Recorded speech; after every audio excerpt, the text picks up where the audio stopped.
My name is Finn Mortensen, and I'm the Executive Director of State of Green. I have the pleasure of being your host today, and I will take you through the program of today's webinar. For those of you who are not familiar with State of Green, what we are, I can tell you we are a public-private partnership, not for profit, and over the past 12 years or so, we have worked actively to share Danish green solutions and experiences and foster relations with international partners and decision makers. Today, there's greater attention than ever on the importance of transitioning toward clean energy sources, lowering CO2 emissions and carbon neutrality. Estonia is on the brink of a fundamental energy transition where wind energy is to play a central role in the coming years. Actually, it's comparable to the journey that Denmark embarked on back in the early 1970s when we had the first oil crisis. This provides a great opportunity to look at avenues for collaboration between Estonia and Denmark to build a better and greener future together. We hope that you will leave this event inspired and with ideas on how we can tackle the global green transition together. And with these words, I would like now to welcome our first speaker today, Her Excellency Mrs. Christina Miskowiak-Beckwood, Danish Ambassador to Estonia, and she will provide the opening remarks for today's virtual event. Ambassador, the floor is yours. Thank you, Finn. Thank you to Finn Mortensen, State of Green, for these introductory remarks. I am Christina Miskowiak-Beckwood, the Danish Ambassador to Estonia. And the purpose of today's virtual event is to celebrate our 100 years of diplomatic relations. But we also want to look into the future, and we want to discuss new ways of cooperation. Even though right now we're going white with all the snow here in beautiful Tallinn and in the Nordic countries, we will be asking, how can we go green together? We hope that all our efforts in bringing you all together will have a snowball effect, and that we will see a long rolling of green events in Estonia. Among the many events we'll see unfold soon, there will be a series of seminars in the coming months. So it's cold outside, but I would like to express a warm thank you to our partners and an equally warm welcome to all our followers here today. I've heard that we have over 150 participants with us. Great. Many Estonians and many Danes, but also from other countries. And it's fantastic to be posted here as a Dane in Estonia because so many things are connecting our countries. The history, the present, and the future. Our history goes back more than 800 years. And if the legend is true, that means that we, the Danes, got our flag Dannebrog from the sky here in Tallinn on the 15th of June, 1219. I wonder if it was windy that day. The Danes have certainly learned that the wind can bring us much fortune. 700 years later, 200 Danish volunteers came to Tallinn to join Estonians in the freedom fight that led to Estonia's independence. And exactly 100 years ago today, Denmark recognized Estonia as a free and independent state. The diplomatic recognition happened in close coordination with Norway and Sweden. 2021 will be a great year with many activities in Estonia arranged by the 3 Scandinavian embassies in Tallinn together. Today, our 3 flags were hoisted in front of the Estonian President's office. What an honor. Together, it could be the buzzword for 2021. If you want to tweet from today's webinar and from all the ensuing events this year, we encourage you to use the hashtag together. I'm happy to welcome a long list of highly distinguished speakers who will each present their view and their vision. After the first and the second parts, there will be a bonus. 2 surprise guests with a video greeting. We will hear from the Prime Minister of Denmark, Mette Frederiksen, and the Prime Minister of Estonia, Kaja Kallas. They will be joined by the Prime Ministers of Sweden, Stefan Löfven, and the Prime Minister of Norway, Erna Solberg. So we will end the afternoon in style, and we will point towards our state's cooperation in the future. But now, let's go green together. I wish you a great webinar, and I now give the floor to Kalev Ceausescu from ICDS here in Tallinn, so that he can introduce our first session. Thank you. Thank you, dear Christina, Minister Hofut, Minister Liimets, distinguished guests. My name is Kalev Ceausescu, and I'm a research fellow at the International Center for Defense and Security in Tallinn. And I'm very, very grateful for the opportunity to deliver a brief introduction to this utmost symbolic and I would say also future-oriented event. Denmark is one of Estonia's best friends and allies. We share unrecorded and recorded historic ties that go back many centuries, at least to the Viking Age. Former President Lennart Meri said at the Fredensborg Palace in 1994, meeting Queen Margaret II and Prince Henrik. He said, "The Danish royal castle is in Copenhagen, but the garden of the Danish king is in Tallinn." The very name of Tallinn, the capital of the Republic of Estonia, is translated from Estonian as Danish town. And Lennart Meri continued by saying, "The Kingdom of Denmark and the Republic of Estonia have inherited the Baltic Sea. In Estonian it is called the West Sea or Läänemeri, not the East Sea as it is in Danish, Östersjön." Even this alone gives proof that it has been and will be always a two-way street. And like any street, our common sea must be governed by certain rules to grant security to all the 10 Baltic Rim states. End of quote.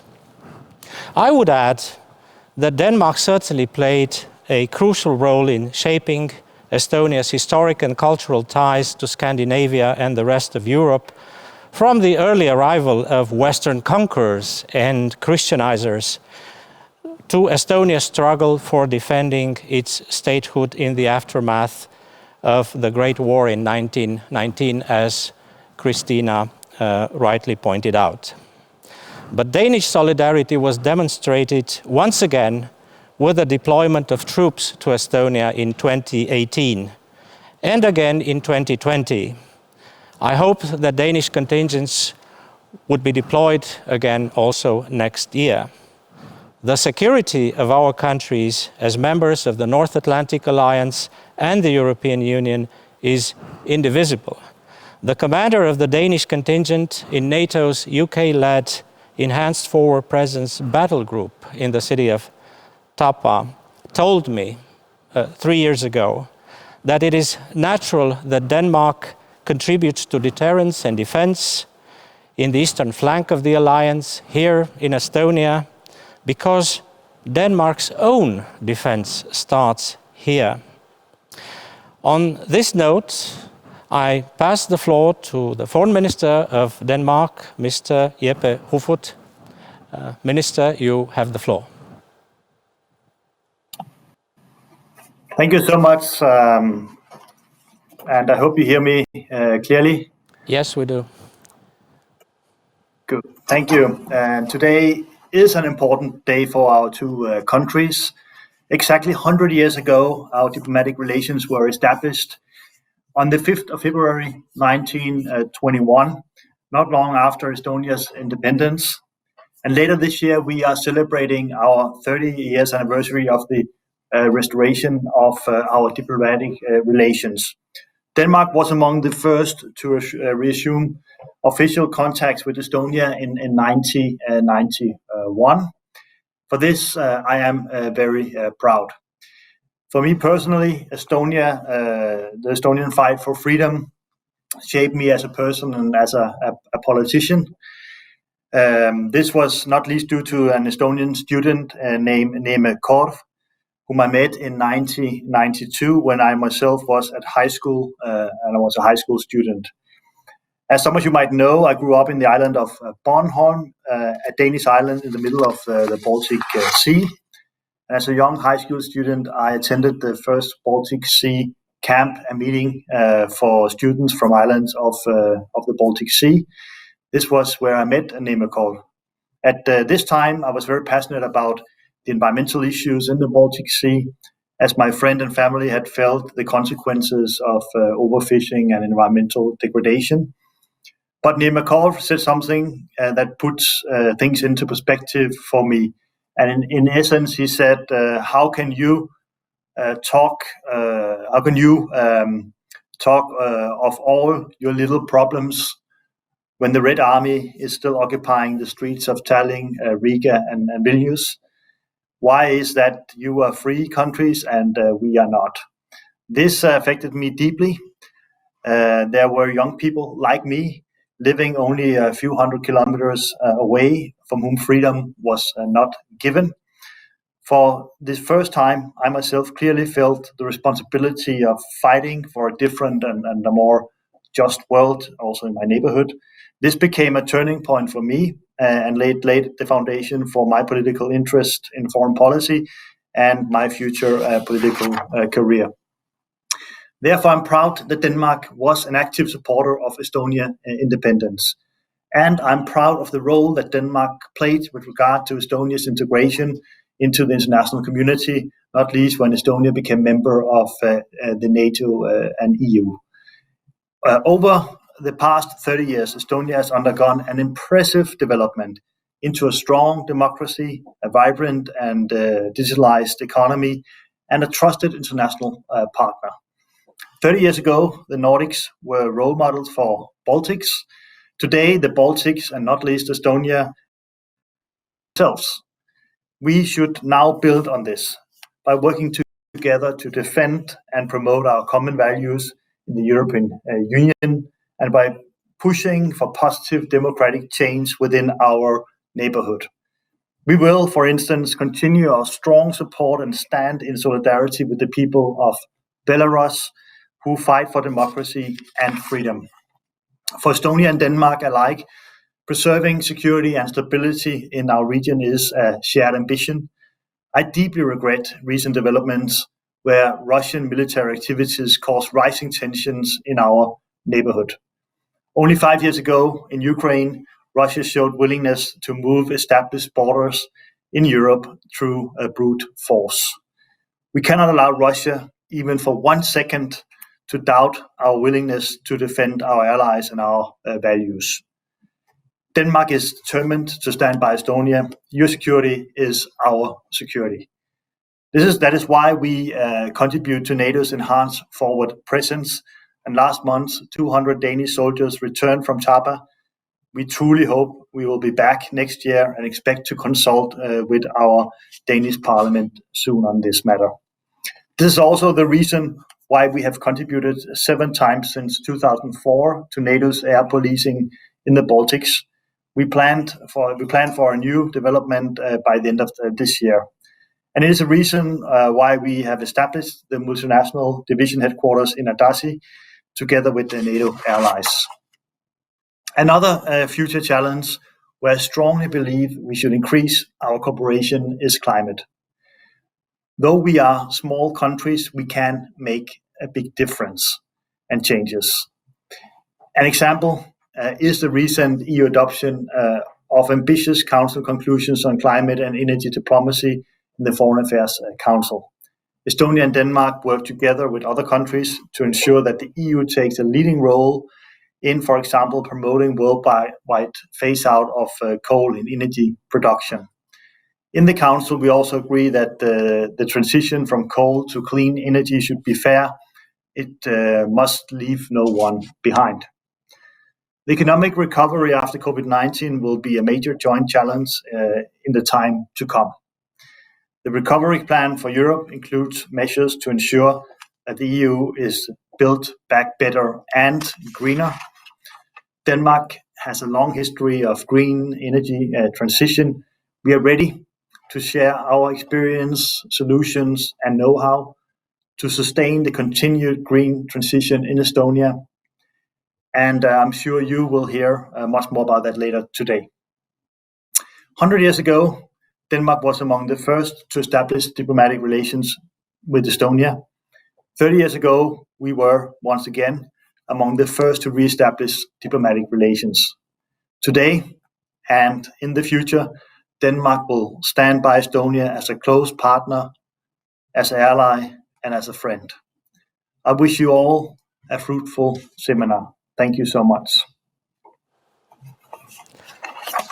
Thank you very much indeed, Minister Hofut, for your inspiring thoughts and your moving remarks, I would say, including personal memories.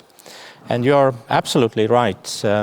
Denmark has always been one of the most active supporters of Estonia's independence, and I can tell that also from personal experience in diplomacy and in the defense sphere.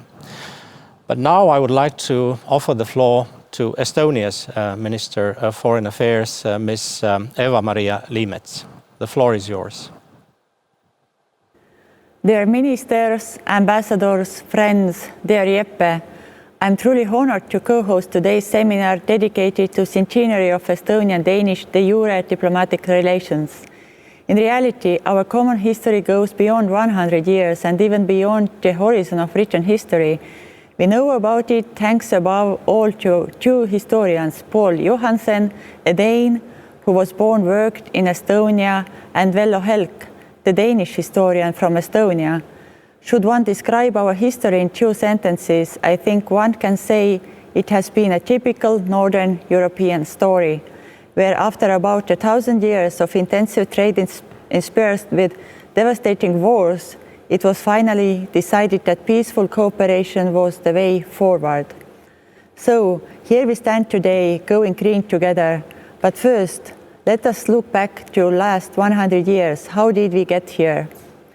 When Denmark, together with Norway and Sweden, recognized Estonia, together with Latvia and Lithuania, as an independent member of the international community, it happened for a reason. Already in 1918, Jaan Tõnisson, a legendary politician and the founding father of Estonia, traveled to Copenhagen as head of the Estonian foreign delegation. Copenhagen became the headquarters of the Estonians seeking international recognition for our newborn democracy. Not only the state of Denmark, but also Danish people have played an important role in supporting Estonia. We will always remember the contribution of the Corps of Danish volunteer soldiers who came to our help in the War of Independence in 1919, as well as Danish doctors and nurses who worked in the field hospital. There were 200 Danish soldiers then. Today, about the same number of Danish troops have stationed in Tapa and Ämari. They are supporting Estonia as a NATO ally and contributing to the security of our region. On behalf of Estonian government, allow me to use this occasion and express our sincere gratitude for your previous and also for future rotations. The World War II distracted our relations in many ways. Denmark refused to recognize our forceful incorporation into the Soviet Union. The Estonian state was kept alive in Copenhagen by the Estonian diplomatic representative to Denmark, Mr. August Kværn, who was the foreign minister of the government in exile from 1964 until 1928 and died later in 1989. However, the official ties between Denmark and occupied Estonia were minimal during the years of Soviet occupation. But immediately when the political situation changed on the wave of the Singing Revolution, Denmark could see behind the Iron Curtain and recognize the same wish for freedom in people as there was in the early 20th century. Denmark's support came quickly and set an example for the world.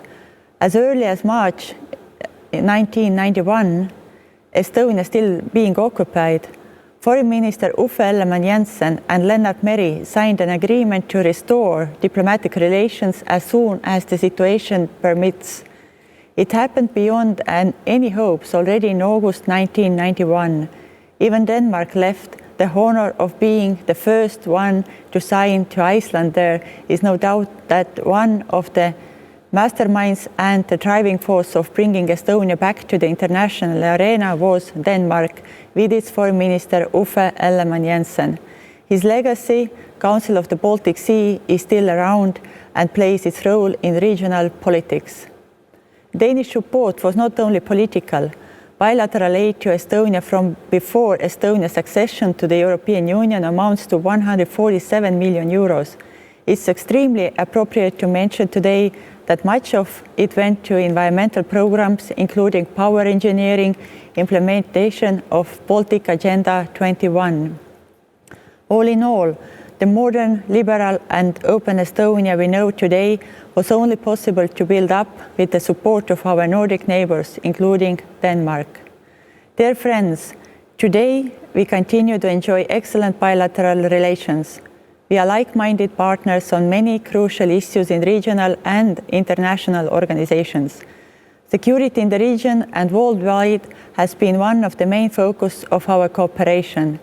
Estonia participated in ISAF operation in Helmand province, Afghanistan with Denmark and the United Kingdom, and Estonia contributed with instructors to the Danish contingent in Abnar province in Iraq.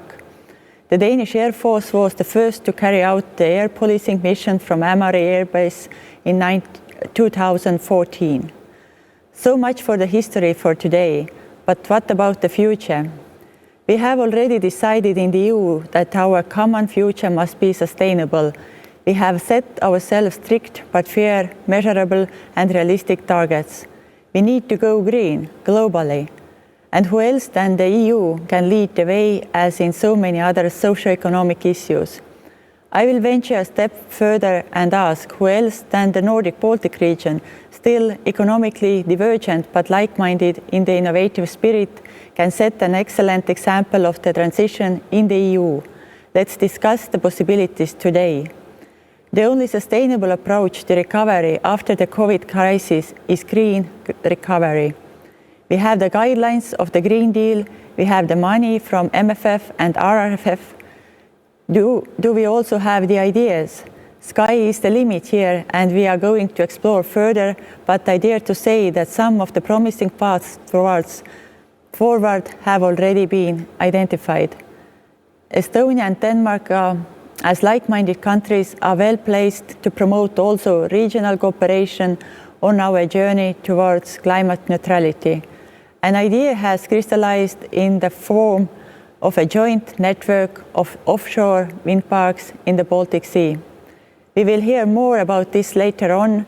Estonia and Latvia have made the first steps in preparing common offshore wind project in the Gulf of Riga.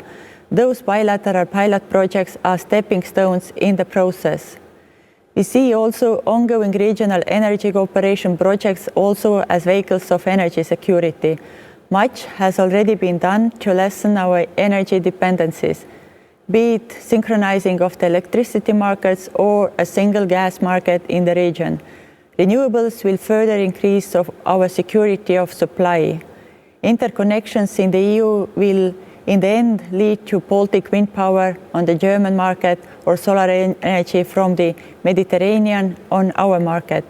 As of bilateral and regional cooperation, there are ample of opportunities in the field of renewable energy, but also in any other fields of green technology, which by default includes also digital technology, be it smart cities or circular economy.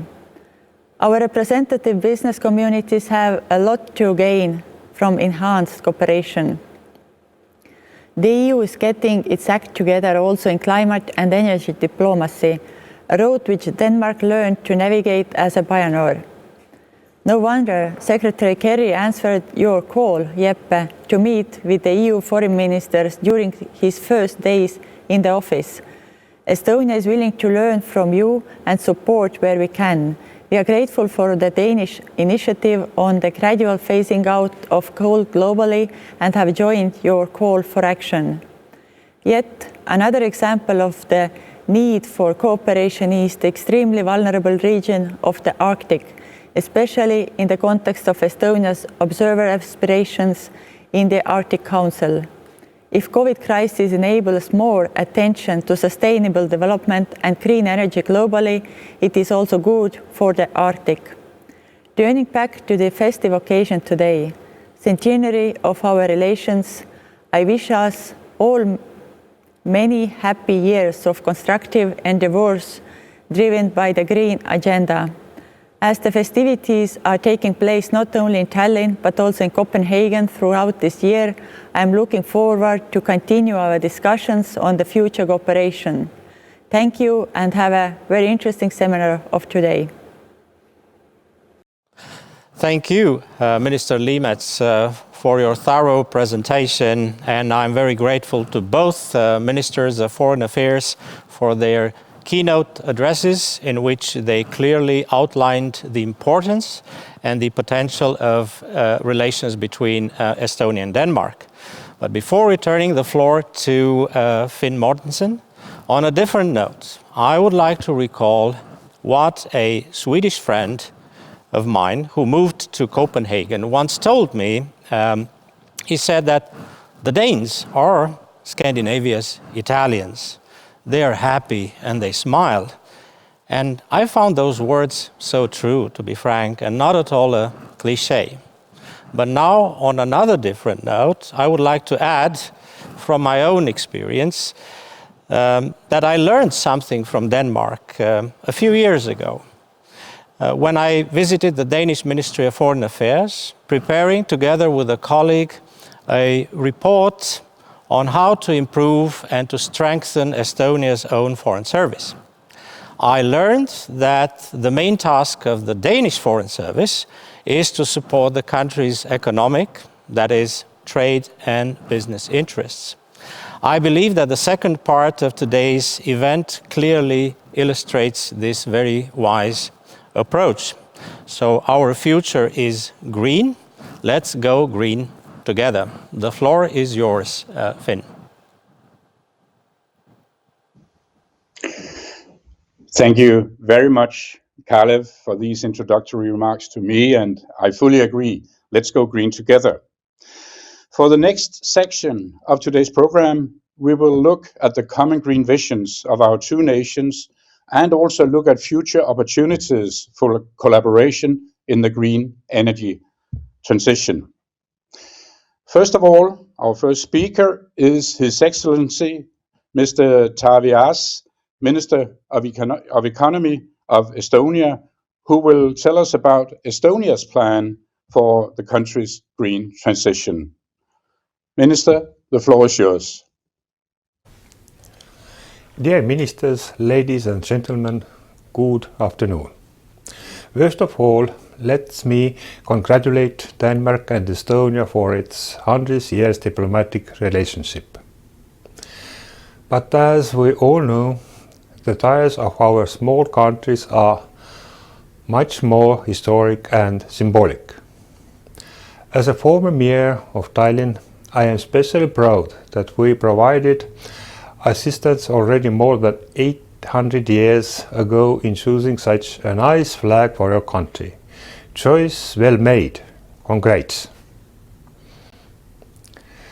So indeed, it has been dynamic and constructive relationship for years, and we can see even closer cooperation in the future. It's really the right time to talk about going green and especially to do it together. Last year, the Estonian energy sector had the sharpest greenhouse gas emissions reduction in EU. Our national 2020 target have been achieved by a safe margin. Our target for greenhouse gas reduction for 2030 is 70%, which is way beyond the newly proposed EU target's 55%, and is exactly the same as in Denmark. As many of you already know, the new coalition agreement is ambitious at achieving a climate neutrality by 2050 and speeding up the green energy transition and renewable energy production. We have also decided to lead by an example and step by step shift the entire energy consumption of Estonian public sector to renewable energy. We have decided to stop investing into fossil fuels. We will stop producing oil shale for electricity by 2035 and also stop producing oil by 2040 at the latest.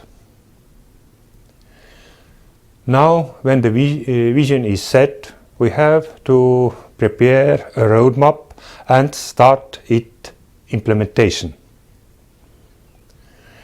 The main goal is to create an attractive investment climate and stable regulatory environment to allow the integration of renewable energies and the storage solutions into the market as cost-effectively as possible. Making a transformation to a renewables-based economy needs this decisive action already now. To the several barriers onshore, the real game changer in the Baltic Sea region is the offshore wind development. This is something that we commonly share with Denmark. We are not worried about the lack of interest. Actually, our stakeholders are very keen to start. But as a small country, we cannot afford to make mistakes, which can be very expensive to correct. Regarding offshore wind development, regional approach is the key to share the knowledge and plan the supportive infrastructure as a joint effort.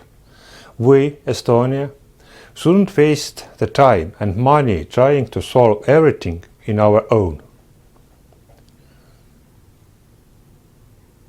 In this occasion, I would also like to thank the Danish Embassy in Tallinn for actively supporting our first steps in developing offshore wind park together with Latvia.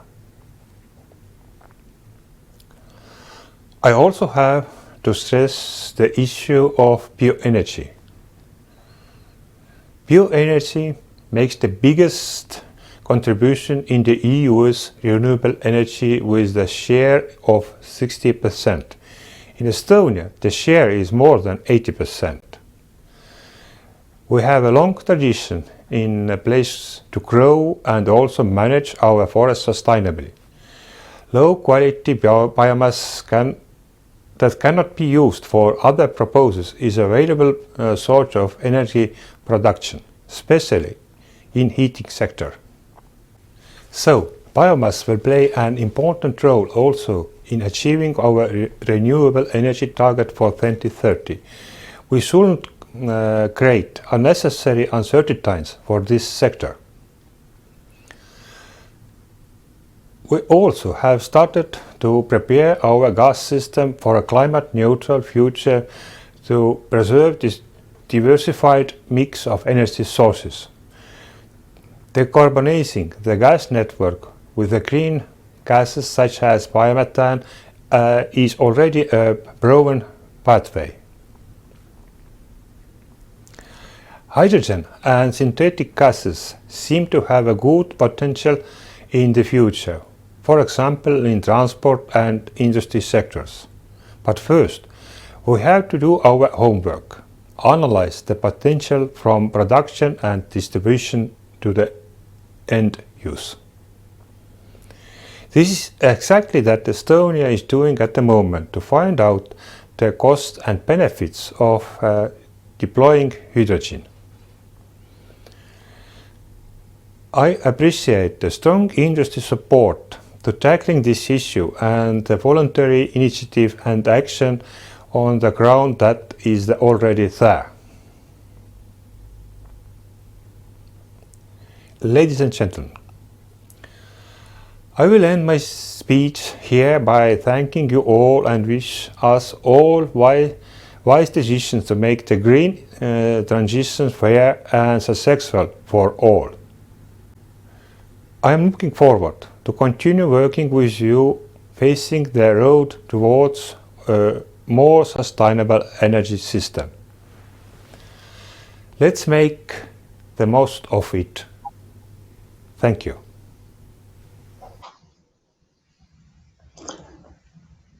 Indeed, Minister Ars, let's make the most of it. Thank you very much for your inspiring words and for laying out the ambitious plans for Estonia's green transition. Our next speaker is His Excellency Mr. Dan Jorgensen, who is Minister for Climate, Energy and Utilities of Denmark, and he will speak about the lessons learned from the Danish green transition. Minister, the floor is yours. Good afternoon. I'm very happy to be speaking to you today on the occasion of 100 years of diplomatic relations between Denmark and Estonia. Last year, the Estonian Commissioner Kadri Simson visited some of Denmark's offshore wind farms in the North Sea. It was the Commissioner's first visit to a member state after she was appointed European Commissioner for Energy. Since then, a lot has certainly happened. Europe has taken the global leadership on the green agenda. The 55% reduction target for 2030 and the Commission's offshore strategy are major milestones. Before I became minister, I was a member of the European Parliament for almost 10 years. And one thing I learned was, nothing comes easily. So let me just say that I am profoundly impressed by the work that has been done on the green agenda. Not only in Brussels, where Estonia has played an important role, but also in the Baltics, where Estonia and Latvia has shown green leadership by enhancing your cooperation on offshore wind.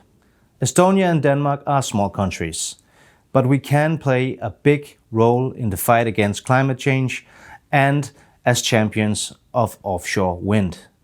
We can have a positive impact on the world at large if we cooperate and lead the way by example, just like Estonia has taken the leadership on digitalization and Denmark has done on renewable energy. In Denmark, we've set an ambitious target. We want to cut our greenhouse gas emissions by 70% in 2030 compared to 1990. We've even passed a climate act which makes this legally binding. We've not done that because we believe that the Danish reductions will save the planet. After all, we are only accountable for 0.1% of the world's total emissions. We've done it for two other reasons. The first reason, we want to show how a green transition can actually be done. That you can actually establish and accomplish an ambitious green transition while maintaining a high standard of living and a high level of equality by creating jobs and growth. If we can do that, we are hopeful that others will follow this example. The second reason is to set high demands for ourselves. If we set these targets, even though we don't really exactly know how to achieve them, we will force ourselves to make necessary developments, new inventions, innovation that then other countries can maybe also adopt. So what is the Danish example? Well, I can tell you that the green transition has not made us a poor country. It has not limited our growth. It has not hurt our competitiveness.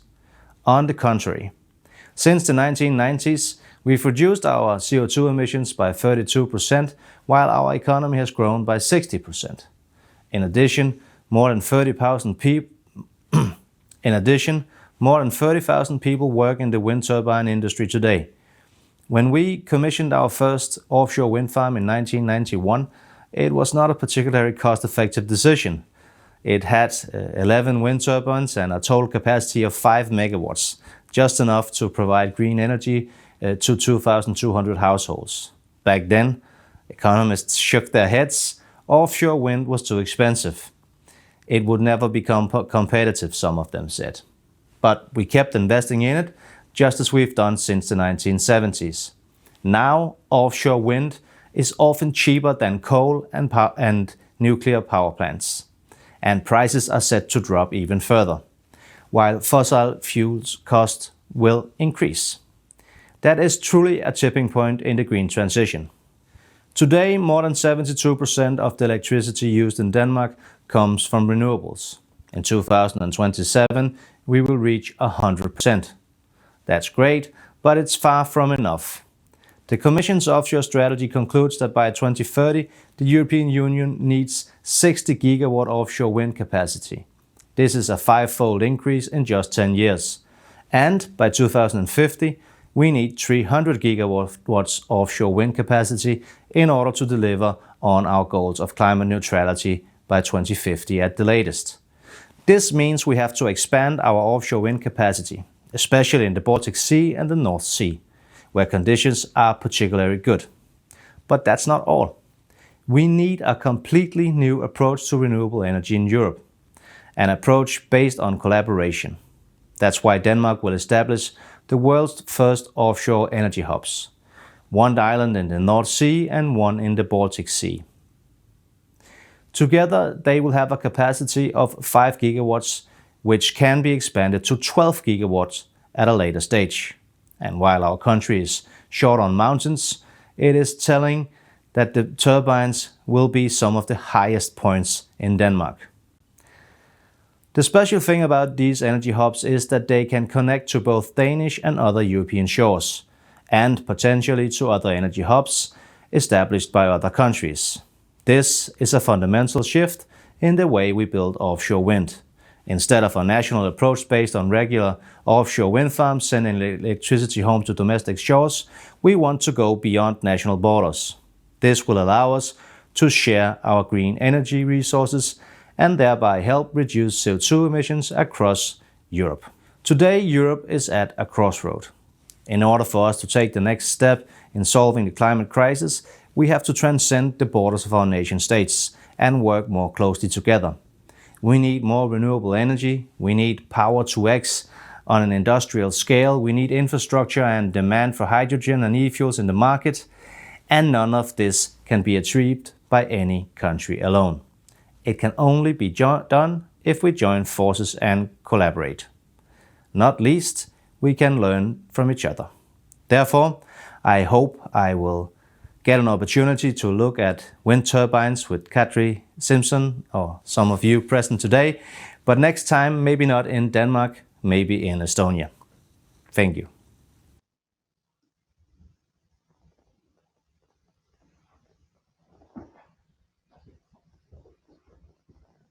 Thank you very much. Thank you very much, Minister Jorgensen, not only for drawing some lines back to the early 70s and what has happened since then, but also for looking into the future with the very ambitious plans for Denmark and putting them into a European perspective. We're now moving to the next element in the program, where we will hear from key stakeholders in the public and private sectors on how we can go green together. And I should stress also that if you want to ask a question to the panelists, please go ahead and post it in the chat. The chat is open for that now. Now let me welcome our guests for the panel. With us today, we have, first of all, from the Estonian side, Mr. Timo Tatar, who is Deputy Secretary General for Energy at the Ministry of Economy of Estonia, Mr. Aavo Kärmas, Board Chairman of the Estonian Wind Power Association, and from Denmark we have Mr. Jan Hylleberg, who is CEO of Wind Denmark, and finally, but not least, we have Mr. Ulrik Stridbæk, who is Vice President and Head of Regulatory Affairs at Ørsted. Welcome to all of you. Since this is a virtual event where we will speak one after another, I would like to pass the floor to the first speaker. We heard previously about the historic diplomatic relations between our countries and the visions for a greener future that both our nations share.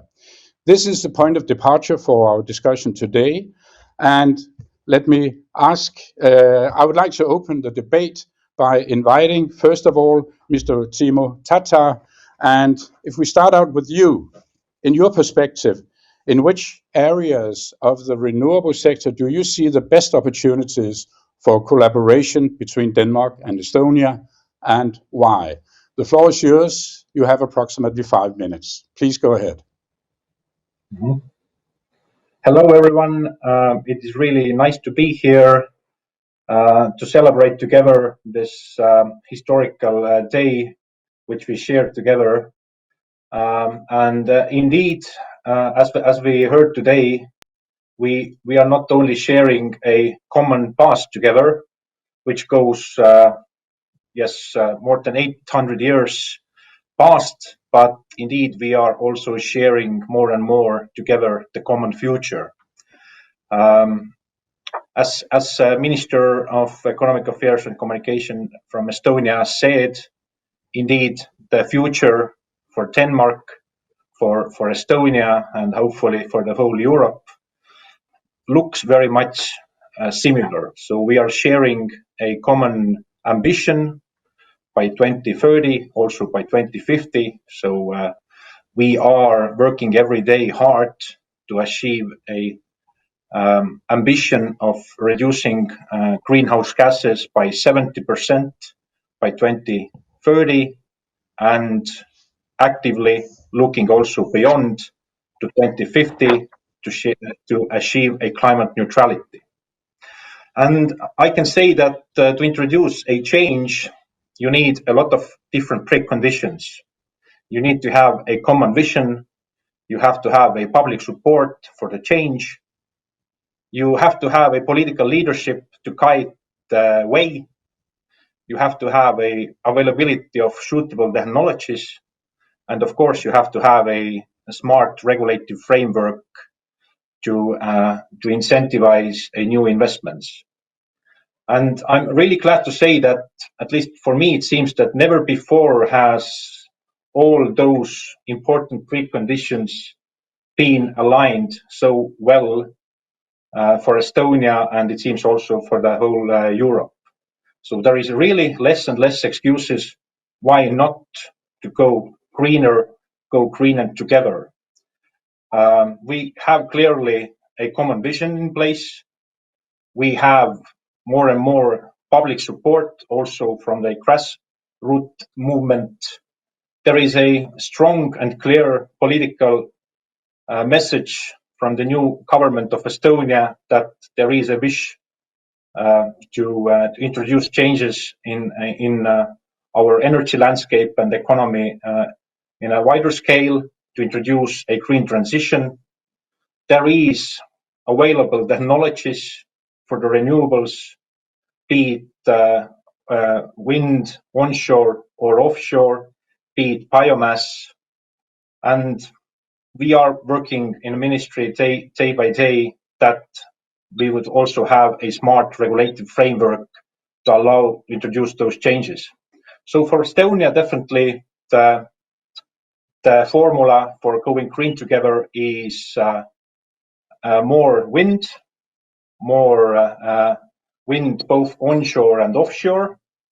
For the next 10 years, we plan to increase 4 times the electricity we are producing from renewables, because we are already leading the way, I would say, in Europe when it comes of producing heat from renewables.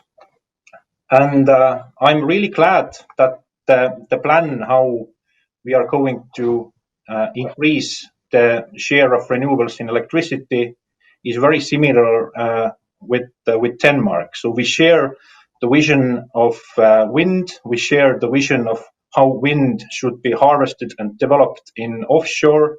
We are sharing anyway the Baltic Sea, and we share the vision of offshore grid, a so-called hub and spoke strategy, that there will be a energy hubs at sea where the wind energy harvested offshore can connect easily. And we are not only, talking the talk, we are also walking the walk.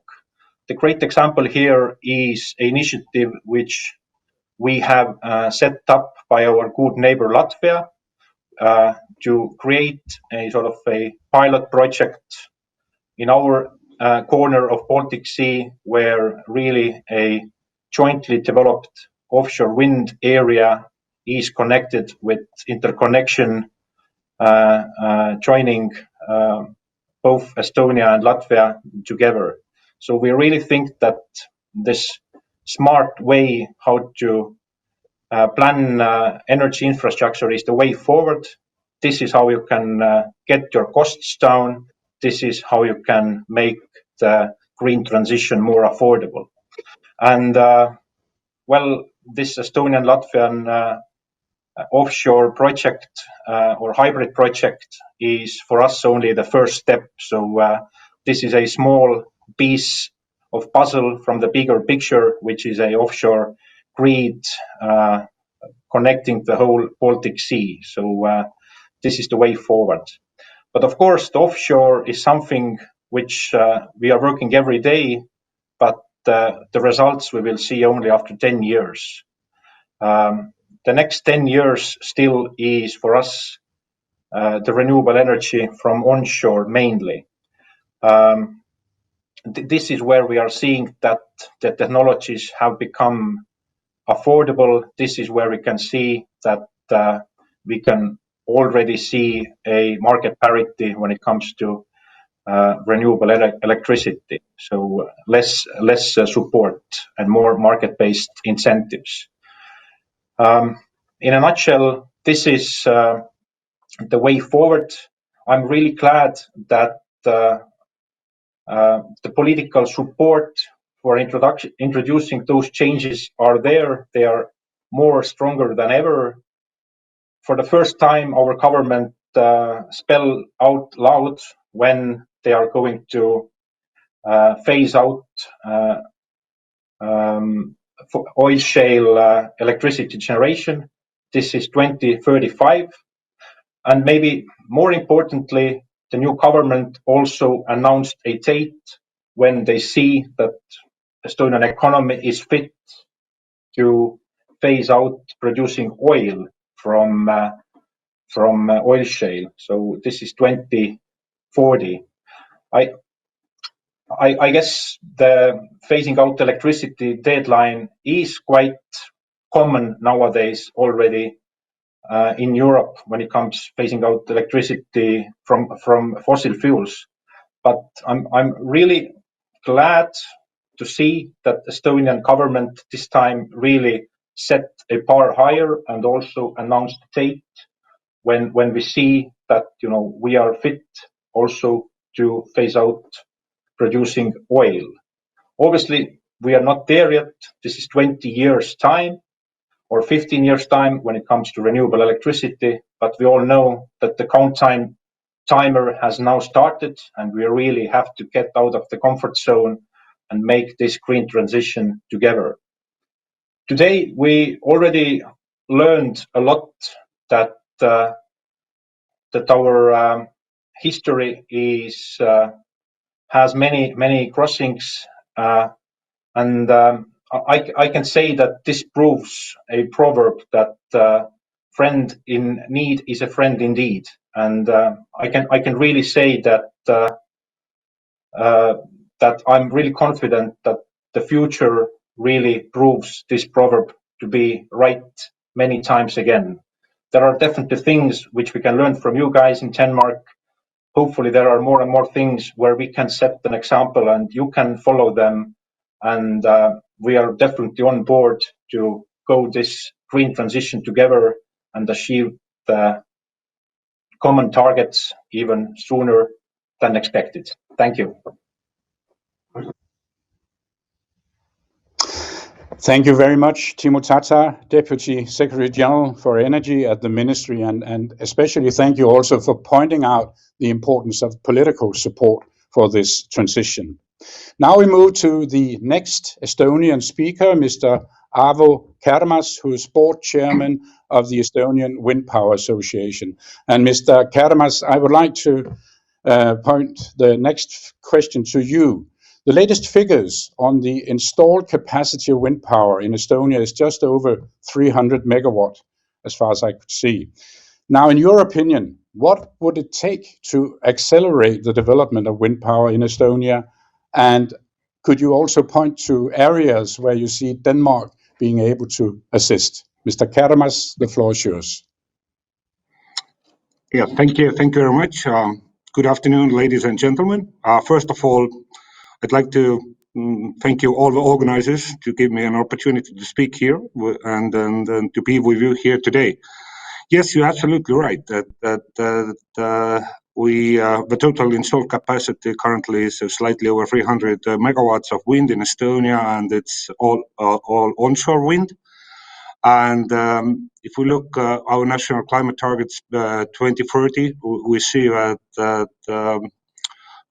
renewable electricity generation should increase more than 4 times.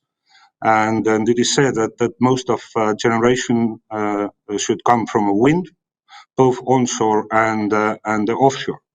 So I think that just without having offshore generations, it is really challenging to reach a national target, which is 40% of a total consumption is from the renewables. Yes, and what does this need to be there? I think the key word here is a cooperation, and the cooperation in its best meaning. So that means a cooperation between policymakers. It's a cooperation between regulators. It's a cooperation between TSOs, and it's a cooperation between business companies. Because if we look, for instance, an offshore wind park, in Estonia currently, there are different projects in different development phases with a total capacity of around maybe 10 gigawatts or even a bit more. So of course, not all of them will not realize by 2030. But let's say that if one wind farm is about 1 gigawatt, so that actually the total generation is yearly generation is almost half of Estonian consumption. So that means that the offshore wind parks are really substantial or big, not only in terms of a generation, not in terms of a number of turbines, and not in terms of a capex needed, but that also was, offshore wind brings us a lot of questions. For instance, how to say deliver the production when it's windy and it's low consumptions. So what is actually connection? What are the connection points? And so on and so forth.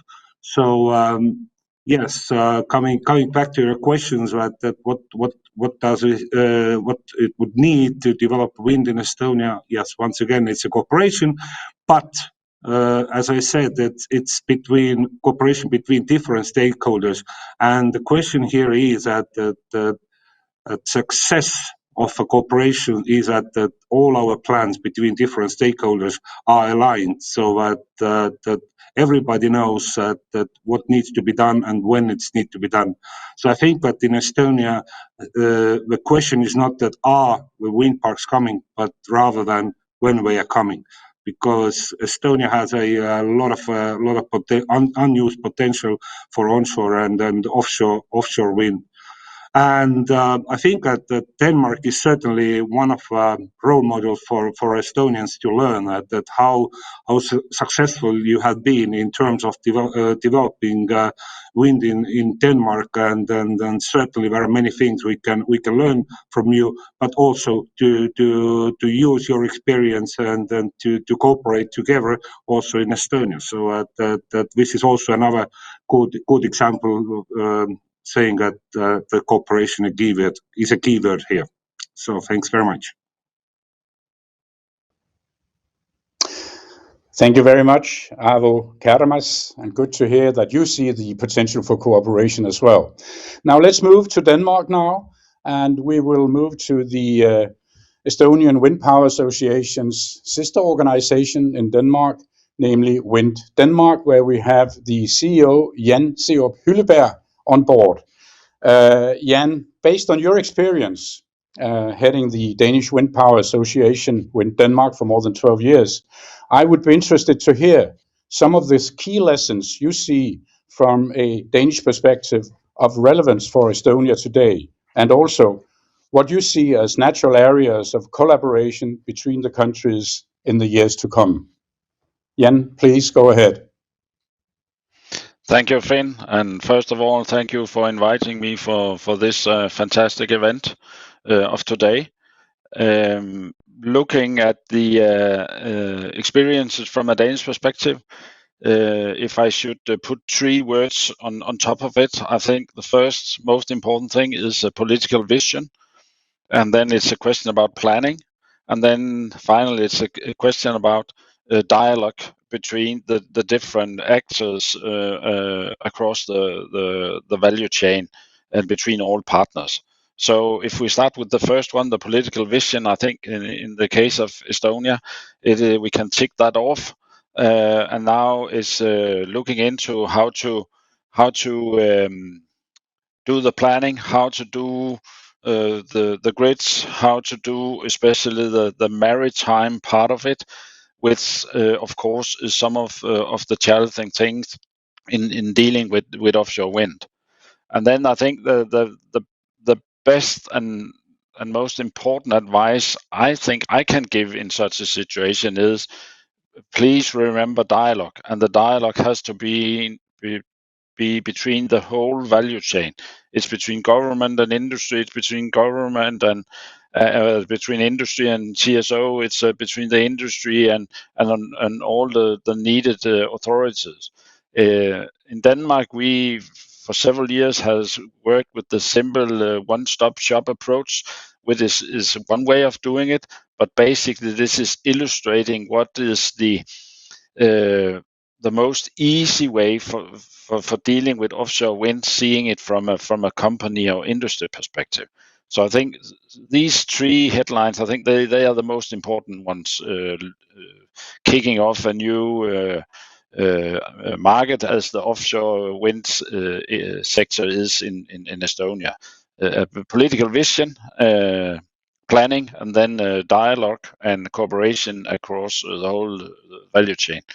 And then I think answering your second part of the question, Finn, I think Denmark and Estonia has a huge potential in utilizing this new Baltic Sea cooperation, which was signed October last year across a group of countries, but especially between Denmark and Estonia.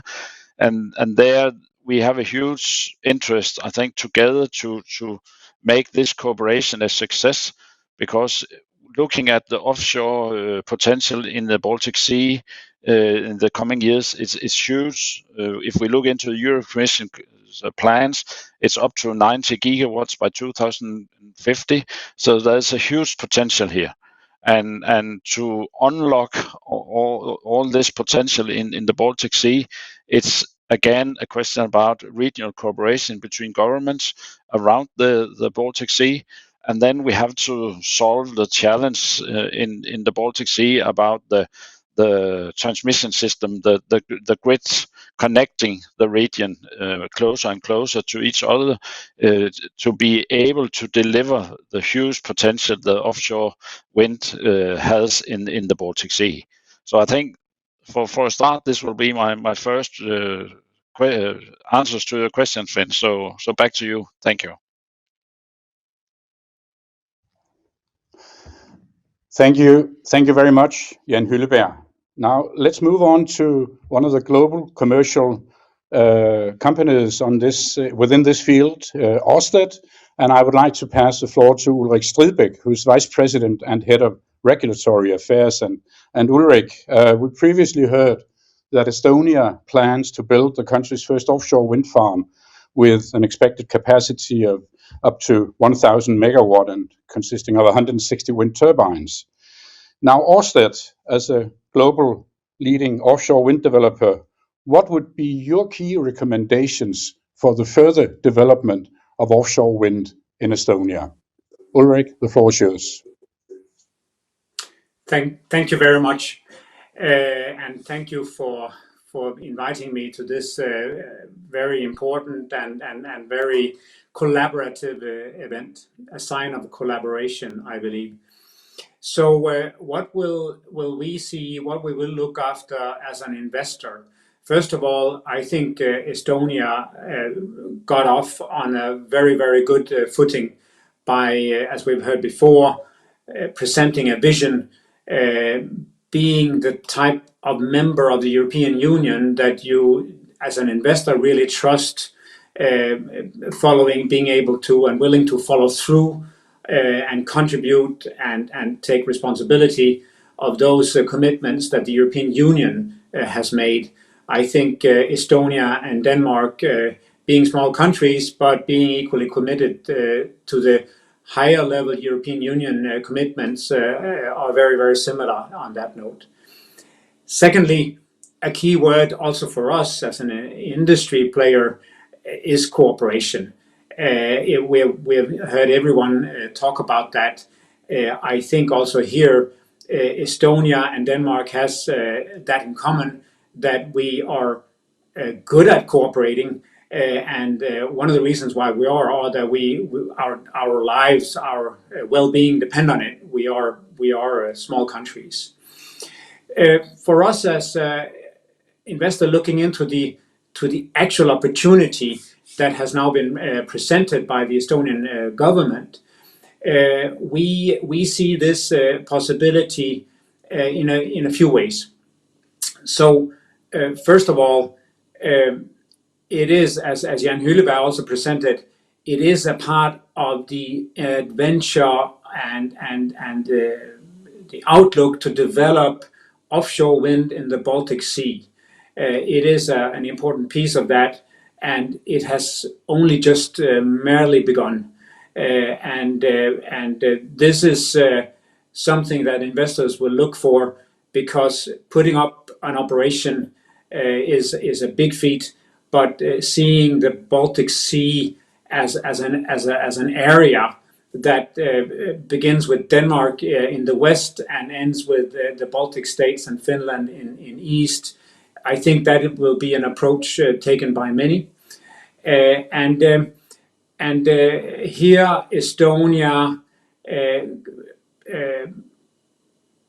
the approach to cooperation, the approach to taking lessons from the industry, taking lessons from other countries, including Denmark, is very, very important. And what we have seen, being in dialogue with Estonian stakeholders, with Estonian decision makers during the past year or so, during the past few years, this is certainly the approach that we see, and it is very, very encouraging and very important. We talk a lot about the good experience to learn from, but there are also some not so successful experiences made in the early movers, both from us, from a company side, but certainly also from governments, including the Danish experience, lessons that you would want to learn of not repeating. Secondly, for countries like Estonia, Denmark, having those resources that we have, developing offshore wind, which has the very, very nice feature of being very large scale, we will also have to think very quickly about cooperating on the energy.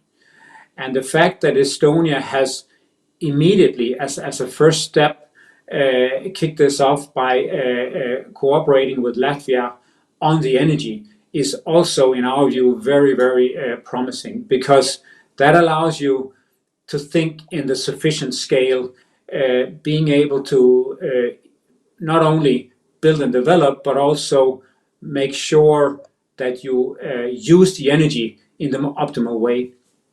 So this is the other very, very important element that we've seen in Estonia, and very, very encouraging and promising.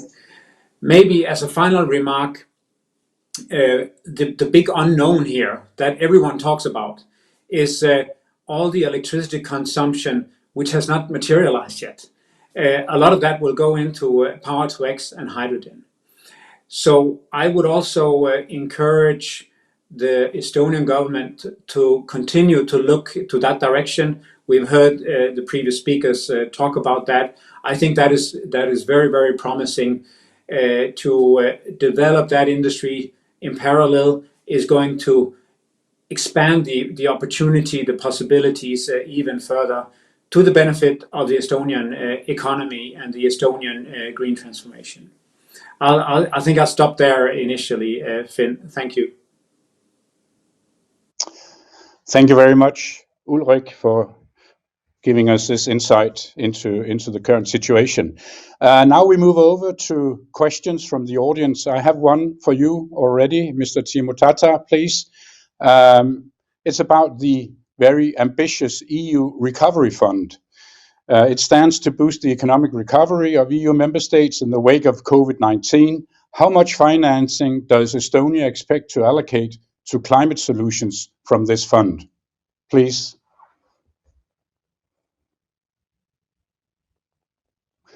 You need to unmute. Now I'm live, I guess. Yeah, thank you for that question. So indeed, definitely the EU Recovery Fund and Resilience Fund plays a crucial and very welcomed part of our green transition as well.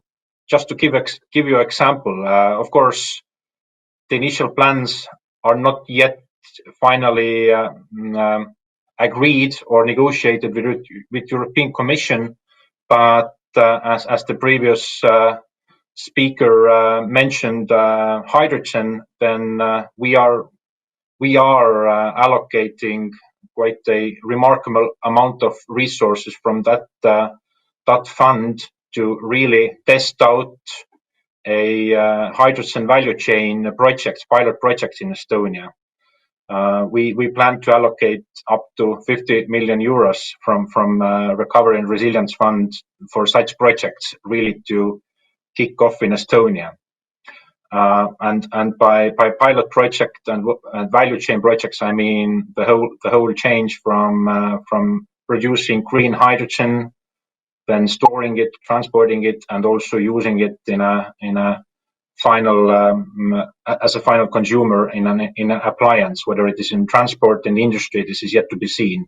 So because I guess we are all in that phase that we are trying to figure out what is the best use of green hydrogen. As we all know, this is a quite an expensive and valuable energy carrier. So this is just a good example of where we plan to allocate the green transition, the resilience funds for, and how it helps the green transition. But this is not the only example. We are also planning to use the recovery funds to ease a bit the burden which otherwise the renewable energy developers would carry, in a sense of that we are going to cover a part of the grid development costs, which otherwise would be paid by the wind producers, for example, because in Estonia the system for applying for the grid connection historically has been that the one who is applying for the connection is responsible for the whole costs of the connection. So, and if it turns out that a additional producers joining to the network, causes a need to develop a network and enforce certain elements in the network, then those costs historically has been always on the shoulders of the producers. So right now, this is another example. We are planning to allocate the resilience fund to cover those costs, that we can introduce more renewable energy into our electricity system cheaper. So cheaper for the producers, and eventually this means that it is cheaper for the society. So we are here and there looking at those smart enablers where really we see that the EU Recovery and Resilience Fund would create a largest and most broad or wider benefit. So the third keyword which I can also point out is energy storage. Undoubtedly, again, a topic which needs to be solved. We see more and more intermittent renewable energy coming into the system. So the big question mark here is the dispatchable energy. Obviously, biomass is a great source to help us over that obstacle as well, because sustainably sourced biomass, as we are doing it here in Estonia, helps also to cover the dispatchable energy need. But not only, definitely, we see that there is a part for energy storage projects. We are planning to look through our market design, see whether there are obstacles which needs to be tackled. But also we are seeing that some of the resilience and recovery funds should be allocated really to boost some of the pilot projects for energy storage as well. Mainly here, I'm right now thinking about heat, but not only. If possible, then we will look also at the electricity sector. So just the three keywords where we see that resilience and recovery funds will be used in Estonia. Thank you.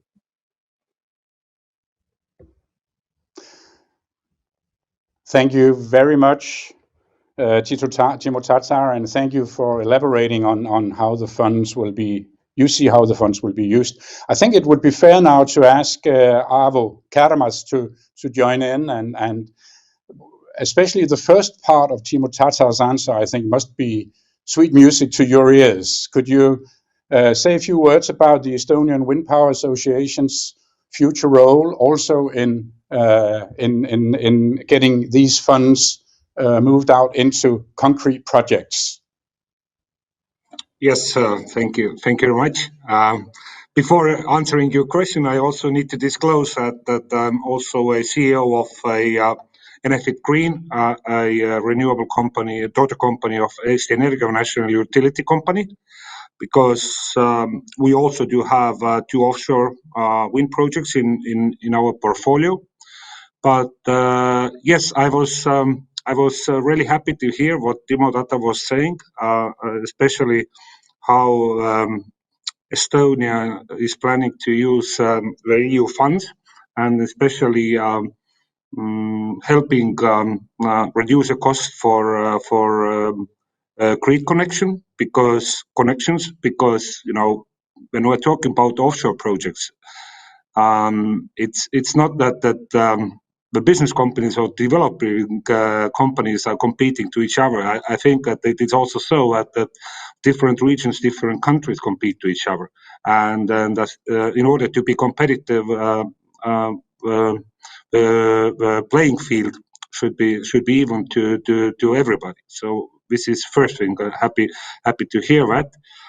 And then secondly, yes, I also think that as also Ulrich was saying, and Timo Tatar mentioned the hydrogen. So that as I said, the generation of a offshore wind parks is really substantial in terms of the size of our total consumptions, and then when we need to think about that how to store the energy, and when there is a lot of wind in the area, and then the prices are low. So certainly storage and hydrogen is certainly one of the key factors here.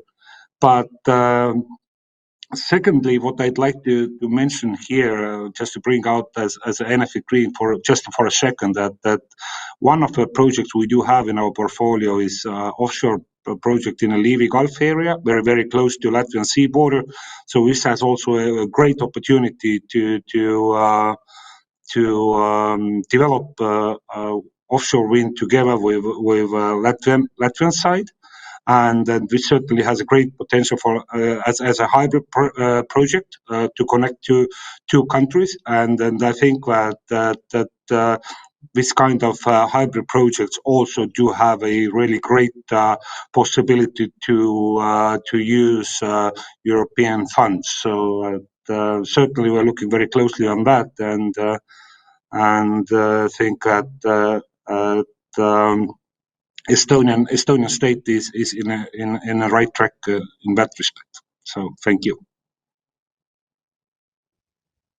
Thank you very much, Avo, and over to you, Jan Hylleberg from Wind Denmark. Do you think any of your members, or it's a leading question, but they must be interested in this upcoming Estonian market? How do you see it? Yes, of course, Finn. Just mentioning my good colleague Ulrik, who said something a bit earlier. Of course, companies operating out of Denmark and in Denmark will be interested in projects in Estonia, and they will be interested in having a cooperation with the entire value chain.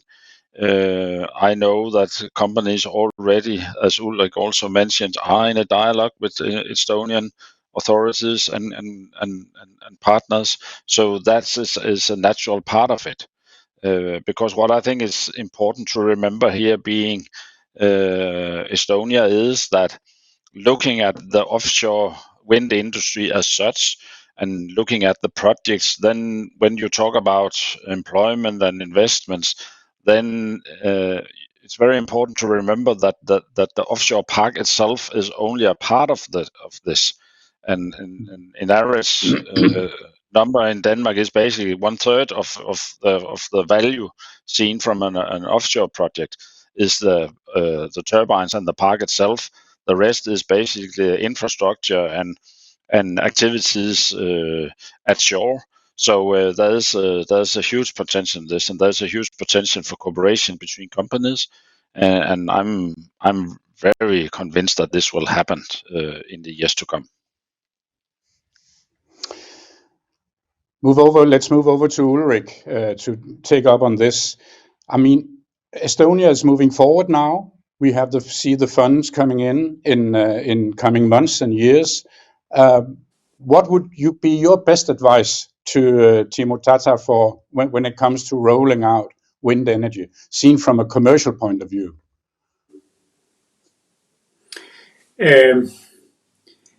Basically, carry on as started. I would say no. I think the way Estonia has done this so far, on one hand, being willing to make the commitments, take the decisions, and being very, very open towards dialogue is our perception is exactly the right thing. So basically, carrying on doing that. One reflection, by the way, in that is that other offshore wind markets have made experiences that Estonia can learn from, but Estonia will also be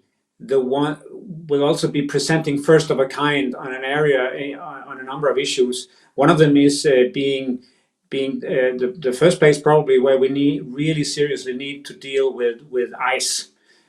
So that will be interesting. I think also the fact that the volume of 1 gigawatt has such a big impact on the total electricity consumption in Estonia, that will also be a first of a kind. Being able to deal with this right from the start, it will be extremely interesting to see how that plays out. So carrying on as until now, we feel that the way things are unfolding in Estonia are very, very encouraging, and we are certainly following it as a very interested market participant indeed. Thank you very much, Ulrik. Back to Timo Tata. We have a very specific question here. I don't know whether you'll be able to answer it, but you can give it a go. A person in the audience asks if you can put a concrete figure on the value for companies interested in participating in coming wind energy projects in Estonia under the EU funding. Maybe you can. I guess I didn't understand the question. Okay. Figure for the what? question is, how much calculation have you already done in terms of using the funds? Can you put a figure on what will be allocated to wind energy, for instance? Yeah, as I explained, if you're talking now about recovery and resilience funds, then the figures are still a question of negotiations with the Commission, but also a question of negotiations among the politicians, because as possibly everyone is aware, we have just a newly appointed government, and as the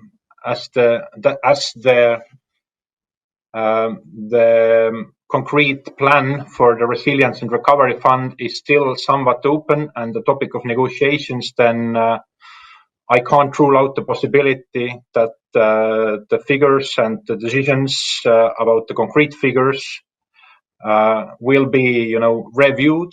And I myself personally keep my fingers crossed that after the review, the share of financing going for renewable project or green transition in general will even increase. But right now, I would say that the projects which are related to the green transition in energy are in a scale of 100 million. So I already mentioned 50 million euros for the hydrogen pilot projects, and approximately the other 50 million is for the other projects I mentioned. So, but I really hope that the new government, once they will review the proposal from the previous government, will find means how to even increase the initial proposals and the figures there. Thank you very much, Timo Tata, for that answer. I know that it's difficult to be precise at this early stage of negotiations. I think we just have time for one final question, and I would like to go to Jan Hylleberg from the from Wind Denmark. And Jan, looking back, you've been with the organization for more than 12 years now, and there have been people prior to you. We've had the wind development over the past 45 years in Denmark or so. One of the questions we've received is about the importance of political stability. I mean, the investments within energy and renewable energy in particular are long-term, and you need as an investor to be sure that political conditions will not change drastically. Could you end off by saying a few words about how you see this aspect also in an Estonian perspective? I think I would like to be very clear. It's the most important thing. That's a political vision with shared by a majority, and the reason for that is that I would even say it's becoming more and more important that the political vision is shared and can survive over time, and that's due to the business in the offshore industry and doing offshore projects. It's huge investments these days. 1 gigawatt offshore project in Estonia. We are still in Denmark planning for such a big park. So it's a huge investment, and their investors simply has to believe that the conditions, the frames, the market they look into is as expected. Otherwise, the risk factor is going up, and then the price for these projects follow in the same direction. So I think it is number one condition for having a successful sector development and industry developing also in Estonia. So it is the most important thing.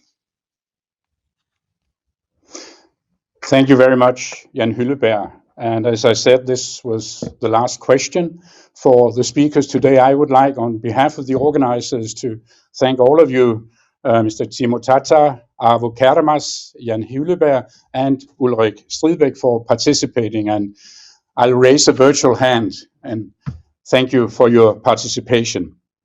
And thank you for sharing your knowledge and expertise. But before we end today's webinar, I would like to welcome back Her Excellency Mrs. Christina Miskowiak-Beckwodt, who is Danish Ambassador to Estonia, to provide the final remarks. And you also said you had a couple of surprises. Over to you, Christina. Thank you very much, Finn. Well, first and foremost, I'd like to express my appreciation to the speakers and all the panelists for their valuable contribution to our virtual event on the occasion of the 100 years of diplomatic relations between Denmark and Estonia. So my deepest gratitude goes to all who attended this virtual event and helped make it such a wonderful collection of ideas and perspectives. In my capacity as facilitator of this event, allow me to summarize some of the themes as well as the ideas emanating from this webinar.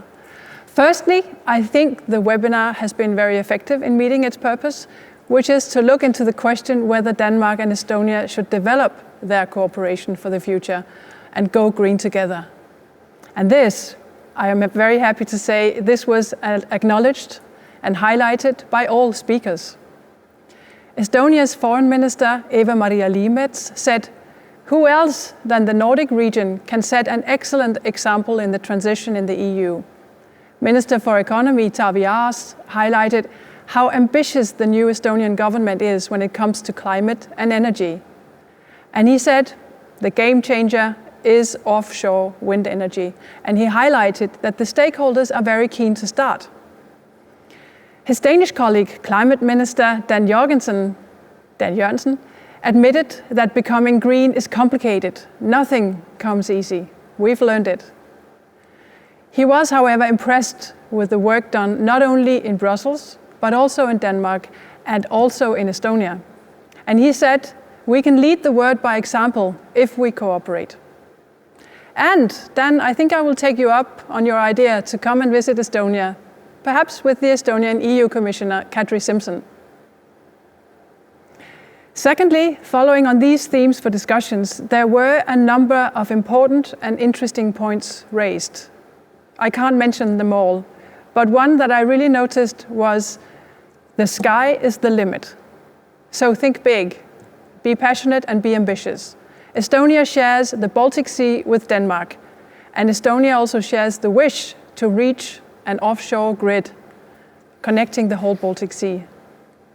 And all speakers gave the impression that they think Estonian and Danish companies will be working very closely in future in the green transition, including regarding wind, offshore as well as onshore. Denmark and Estonia, we share many things, and we also share the fact that we are good at cooperating. I think that's a very good point, and I think it is true that it is exactly because we are both small states. We have to cooperate. I'm happy to take up the idea of dialogue and cooperation even further. It was stressed during the debate, let's have more dialogue, let's have more cooperation. And I'm happy to announce now that there will be indeed a follow-up to this virtual event later on in the year. There will be focus on offshore wind and connecting B2B and B2G on a very concrete level. We already know one date, so please mark the 9th of September 2021, so this year, 9th of September, put it in your calendars, for one of the next step events. There will be things before that as well, but we already have that date. So we will organize this with the Estonian Wind Power Organization and Wind Denmark, again, and the Estonian Ministry of Economy, and again, also Ministry of Foreign Affairs. So we will announce more information later, and the followers of today's webinar will automatically receive an invitation. So finally, my deepest thanks are of course reserved for our partners and for their technical staff, the technical staff behind this event, for their priceless contributions and for running a very smooth event. Thank you. As I promised, now the bonus, our surprise guests with a video greeting. So, as I said, we will end this afternoon in style, and we will be pointing towards our state's cooperation in the future. Have a great weekend.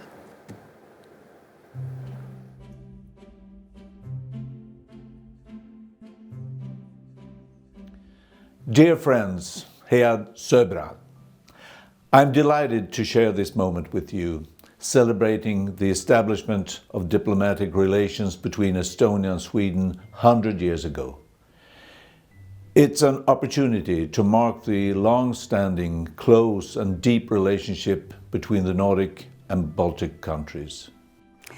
Dear friends, today we celebrate history, cooperation and togetherness. Exactly 100 years ago, Norway and its Scandinavian neighbors recognized Estonia as an independent, sovereign nation. 100 years ago, Denmark was among the first to support Estonia's independence. 30 years ago, this was also the case. Today, Estonia is a strong and modern society based on solid democratic foundation. During these 100 years of friendship, Denmark, Norway and Sweden have helped Estonia to gain its place in the international community. Your help has been remarkable. Thank you. Today we can also look to the future and imagine how the next 100 years of relations between our countries would look like. What is our vision for the future, for the next 100 years? I hope that Estonia and Norway will deepen their cooperation based on shared values. My vision is a rule-based world order in which small countries like ours live in peace with our neighbors and are respected participants in the global effort to make our planet a safe home for everyone. We see an ever-growing need for international cooperation, and our region has the potential to be one of the most integrated, connected and sustainable parts of the world.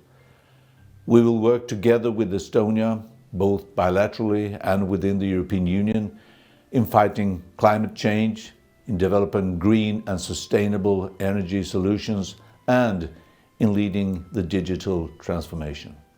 We will build on our shared history in shaping a prosperous future for all the people and for the world. Right now, all our efforts go into fighting the pandemic. But with the vaccines, we are fortunately beginning to gain new hope. We will need to build back our economies, make them greener, more digital. Denmark and Estonia are already strong in these areas, but we can do more. Estonia, Denmark, Norway and Sweden all share the same goal. We want to keep our region sustainable, competitive, secure, innovative and prosperous for all our people. Let us work together for these dreams for the next 100 years.